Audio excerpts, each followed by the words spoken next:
Oh babe, buti nakarating ka. Babe, payakap nga. Namiss kita. Babe, tama na ang init. Sorry. Na-excite lang din ako siguro kasi alam mo naman, first time ko dito sa Maynila. Okay, enjoy. Pwede kitang igala. Saan mo gusto? Sa Makati, Manda o Taguig?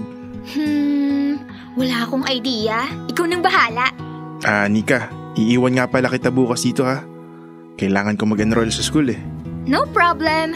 Ilang araw ka dito sa bahay? 2 siguro. Hanggang sa makahanap lang ako ng dorm. Kumusta pala si Sandra? Yung kaibigan mo? Siya ba yung kasama mo sa dorm? Si Sandra ba? Ayun, taga Maynila din yung boyfriend niya. Magli-live-in na sila, babe. So ibig sabihin hindi mo na siya makakasama. Hayaan mo, makakahanap ka rin ng matutuluyan. Sige, kain ka na dyan at matulog na tayo pagkatapos. Okay, babe. Thank you ulit sa pagpapatuloy mo sa akin dito, ha? No problem.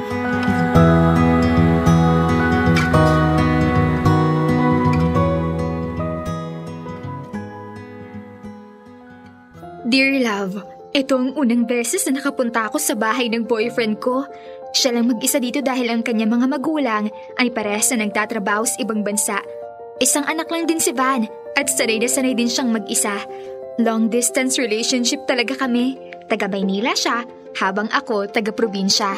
Hindi kami madalas magkita ni Van dahil busy siya at madalas talaga sa mga computer games. Kaya bihira din niya akong puntahan sa bahay. Kala ko'y mapapansin ni Van na kailangan ko ng matutuluyan. Sana maisip niya na mas makakatipid ako kung sa bahay nila ako magsistay habang nag-aaral. Nahihiya din naman ako na magsabi sa kanya. Gusto ko sana na siya mismong magkusa na patuloyin ako dito. Kaya naisip ko na magpa-impress sa kanya. Kinabukasan nga ay nilinis ko ang bahay niya. Naglaba ako, inayos ko ang kwarto niya at nagluto ko ng hapunan para pag-uwi niya. Natuwa naman siya.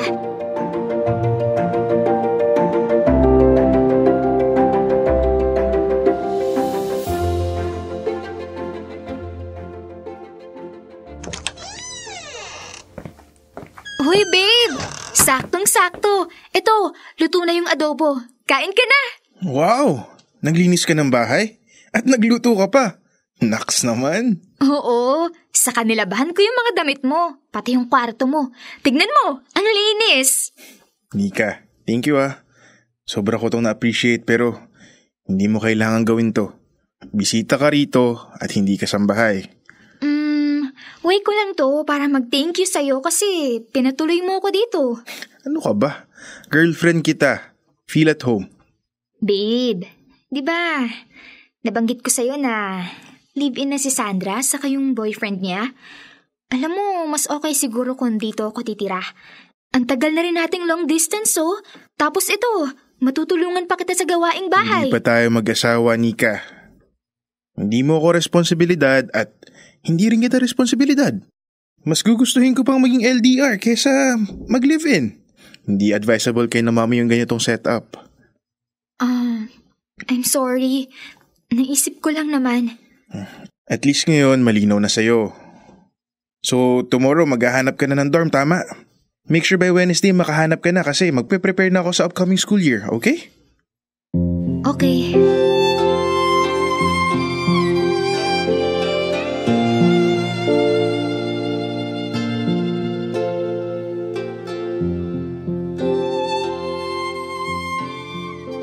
Dear love, alam kong wala naman akong karapatang magalit pero hindi ko maiwasan na magtampo. Paulit-ulit kong naririnig ang sinabi niya. Hindi kita asawa. Oo na, girlfriend lang ako, hindi live-in partner. Pero gusto ko lang naman din na makatipid dahil malapit lang sa bahay niya ang school ko. Ganoon ba yun kapag girlfriend lang, hindi dapat responsibilidad? Hindi ba niya ako nakikita na magiging asawa niya balang araw? Sobrang straightforward ng boyfriend ko na minsan hindi siya marunong pumreno kahit makakasakit na siya. Or baka ako mismo ang mali. May karapatan naman siguro siyang humindi dahil una, hindi naman niya sariling bahay yun. Nika, wake up. Bahay yun ng parents niya at wala kang karapatan dun kahit pa gusto mong makatipid. Naghahanap-hanap ako ng dorm sa Maynila Pero wala akong matipuhan dahil masyadong maliit ang mga kwarto at halos magkakadikit pa ang mga kama. Asan ang privacy doon? Ang mahal ng bayad, tapos ganun. Kahit hinga ng katabi mo, maririnig mo. Naghanap-hanap pa ako malapit sa school at doon ay may nakita nga akong isang apartment na maaliwalas at abot presyo. Yun nga lang, 2 kaming tumitingin at kung minalas nga naman, siya pang nauna.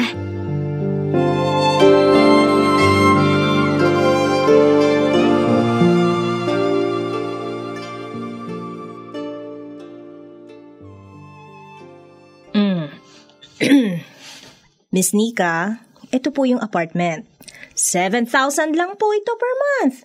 Ang kailangan mo lang na ihanda ay 1 month advance saka 1 month deposit. At ang maganda pa rito ay 2 ang kwarto. Pwedeng gawin mong walk-in closet yung isa. Sige po, kukunin ko na to. Ay, teka. Nauna yung customer ko dito. Tama, ako yung nauna. At kaya kong ibigay agad yung mga requirements. Pero hindi ka pa naman pumipirma at walk-in ka lang din. Walk-in din yang sa'yo. Paano po ang gagawin namin? Magbabato-ba topic kami? Kung gusto nyo, maghati na lang kayong 2 sa apartment. Sakto, na 2 naman ang kwarto. Mayroong sala at kusina. May privacy pa rin kayong 2. Mas makakamura pa kayo pareho. Ibig sabihin nun, maghati din tayo sa komisyon. Business is business. Pero, kayo pa rin 2 ang masusunod. Walang problema sa akin na magkaroon ng housemate. Ang mahalaga, hindi maingay at makalat. Hindi ako maingay at makalat. Wala ring problema sa akin na maghati kami. Basta, hindi nagyoyosi kasi may hika ako. May sarili akong kwarto. Pwede naman siguro ako dun magyosi. May sarili din akong kwarto. Pwede akong mag-ingay. O paano? Tawagan nyo na lang kami ulit bukas kapag buo na ang desisyon ninyo. Sige po. Maraming salamat po. Thank you.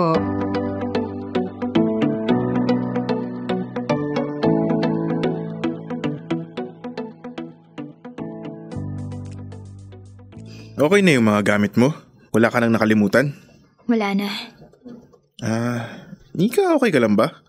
Pansin ko sobrang cold mo sa akin mula nung hindi ako pumayag na mag-live-in tayo. Nalulungkot lang kasi ako na okay lang sa'yo na tumira ako sa ibang bahay kasamang hindi ko naman kakilala. Bakit kasi pumayag ka na maghati kayo? Mabuti nga na siyang pumayag Siya ang nauna. Saka, akala ko ba sa dorm ka?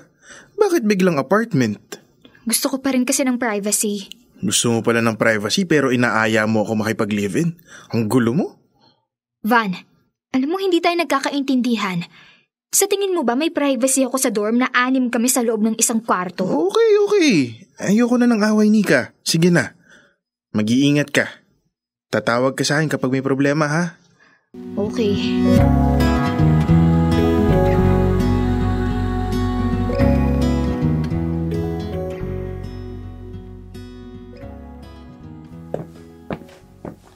O, Nika.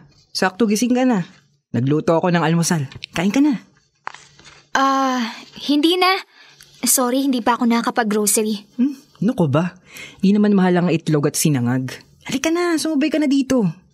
Thank you. Hayaan mo bukas. Babawi ako. Okay, tara na. Yung piercing mo sa labi. Totoo yan? Wow, mukha bang dinikit ko lang? Ang cool tignan. Masakit ba? Hindi naman. Siguro masasaktan ako dito sa pierce ko sa ilong. Ang ganda ng balat mo Anong skincare routine mo? Ang dami mo namang tanong. Kumain ka na nga lang dyan. Sorry, ang feeling close ko. Housemates kasi tayo so ikaw halos lagi kong makakasama. Sa bagay. Anong course mo? Mechanical engineering. Ikaw? Statistics. Ayos. Sakto. May subject din akong stats. May magtuturo na pala sa akin ngayon May bayad yung pa-tutor. Pagluluto kita lagi ng almusal. Ano? Deal? Joke lang. Kung naman di ka mabiro. Sige na, Nika. Sige, Nika. Una na ako. May klase pa ako Ingat sa nun.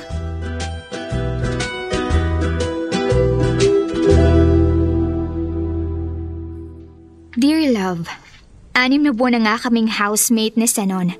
At inaamin ko, medyo naiingkit ako sa kanya dahil siya yung tipo ng tao na mataas ang kumpiyansa sa sarili. Alam ang gusto niya, sanay mag-isa, at sobrang cool niya. May mga hobby siya gaya ng table tennis, tumatakbo sa mga marathon, at nag-hiking. Alam kong siya yung tipo ng babaeng... Teka, babae nga ba siya? Maamo ang mga mukha ni Zenon, pero malakas ang dating at aura. Palaging naka-t-shirt at baggy pants. Maikli ang buhok na wolf cut. At oo, aaminin ko, naa-attract ako sa kanya dahil napaka-masculine ang datingan niya at sobrang gentleman siya sa akin. Posible ba to na nahuhulog ako sa aking housemate at sa kapwa ko babae pa? O dahil nahuhulog ako sa ideya ng kung paano niya ako tratuhin, hindi gaya ng boyfriend ko? Malito, Nika. Gumising ka.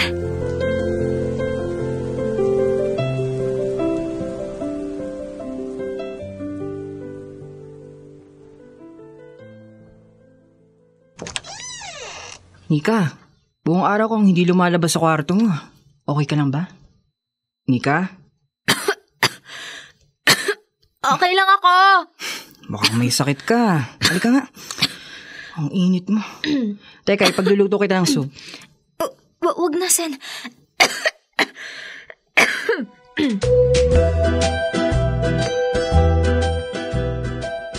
Dear love, ito na naman siya sa pagiging caring niya. Hindi to maganda para sa akin dahil marupok akong tao. Konting pagpapakita mo lang sa akin ng kabutihan, mahuhulog na agad ang loob ko. Nika, huwag ka masyadong asumera. Ganun lang talaga siya. Natural lang na may concern siya sa'yo dahil magkasama kayo sa iisang bahay.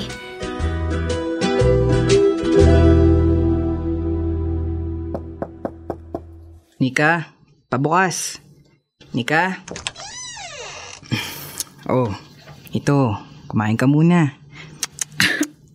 Ay, sabing wag masyadong papastress sa akads eh. Ayan tuloy ang init mo. O ito, may mga gamot ako dito. Inumin mo pagkatapos mo kumain. Zenon, thank you ah. Simula umpisa pa lang na magkasama tayo dito sa bahay. Inaalagaan mo na ako. Bawas-bawasan mo yung pagiging caring mo sa akin. Marupok ako. Sira, alam mo may sakit ka na nga talaga. Pero, Zenon, kung sakaling single ka? Single ako. Sorry pero curious lang kasi ako. Sa tingin mo ba may pag-asa na maging tayo? O magustuhan mo yung gaya ko? Ay, wait lang ha. Ganyan siguro na idudulot ng lagnat sa'yo, Nika. Kumain ka na nga lang dyan. Zenon, seryoso nga. Tingin mo, magkakagusto ka sa akin? Hindi.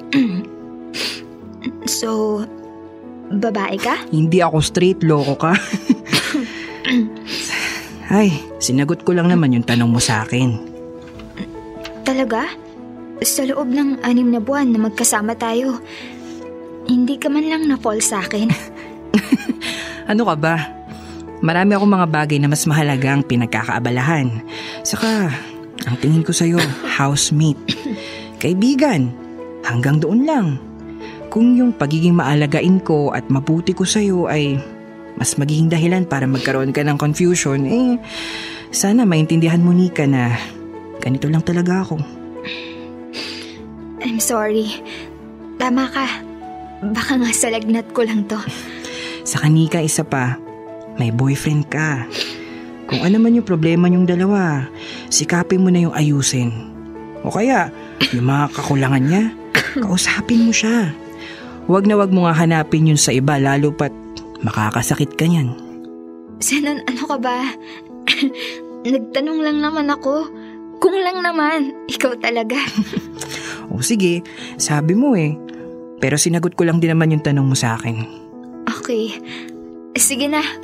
Baka mahawaan pa kita.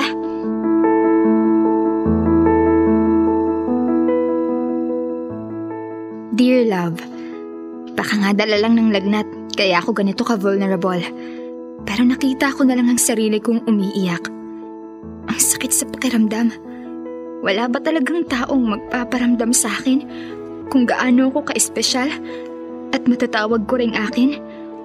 May karelasyon nga ako, pero parang hindi ko nararamdaman yun kay Van. Busy din naman ako pero pinaparamdam ko naman na mahalaga siya sa akin. Bakit siya hindi niya magawa? Samantalang si Zenon, pinaparamdam nga niya pero hindi ko naman siya karelasyon. Ganito na ba ako kadesperada at kalungkot? Pati housemate kong babae nagugustuhan ko.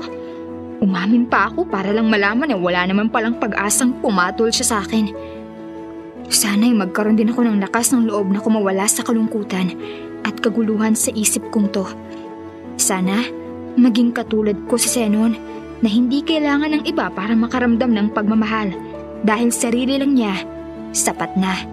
Ngayon, napapaisip ako, may gusto nga ba ako sa kanya? O gusto ko lang na maging siya?